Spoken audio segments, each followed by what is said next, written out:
அதில் விஜயினுடைய அம்மா ஒரு பாடல் பாடியிருக்கிறாங்க. ம். கோடம்பாக்கம் ஏரியா ஓட்டு கேட்டு வாரியான்னு ஒரு பாட்டு.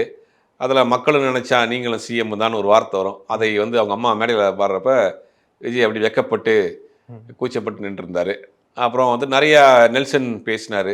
லோகேஷ் பேசினாரு. என்னுடைய கேரியர்ல வந்து ரொம்ப முக்கியமான படம் லியோவும் மாஸ்டரும். பட் அந்த படம் நான் வந்து அடுத்து ஒரு படம் பண்ணலான்னு நினச்சேன். லியோ 2 கூட பண்ணலான்ற ஸ்கிரிப்ட் இருக்கு. ம். பட் ஆனா வந்து டேட் இல்லாம போயிருச்சு அப்படின்னாரு. அது மாரி நெல்சன் பண்ணாரு. பீஸ்ட் படம் ரிலீஸ் ஆனதுக்கு பிறகு எனக்கு வந்த விமர்சனங்கள் வந்து வேற மாரி இருந்துச்சு. அப்ப நான் ரொம்ப சோர்ந்து போயிருக்கப்ப விஜய் தான் வந்து கவலைப்படாதீங்க. அடுத்தடுத்து வந்துடுவீங்கன்னு எனக்கு ஆறுதல் சொன்னாரு. ஒரு டைரக்டர் வந்து ஹிட் படம் குடுத்தாலும், ஒரு ஃபெயிலியர் படம் குடுத்தாலும் கூட, ஒரு ஹீரோ வந்து அத பேலன்ஸ் பண்ணாரு. அந்த இதெல்லாம் வந்து எனக்கு ரொம்ப ஒரு எமோஷனலா இருந்துச்சுன்னு அவருடைய அனுபவங்கள் சொன்னாரு. இவரு எப்பயும் போல அட்லி என் அண்ணன் தான். நான் என்ன அண்ணனுக்கு என்ன வேணாலும் பண்ணுவேன். அப்படின்னு ஃப்ளையிங் கிஸ்லாம் குடுத்தாரு. ஒரு பெரிய ரேம்ப் வாக் மாரி ஒண்ணு ம். போட்டிருந்தாங்க. அதில வந்து நடந்து வர்ற சீன்ஸ்லாம் பண்ணாரு.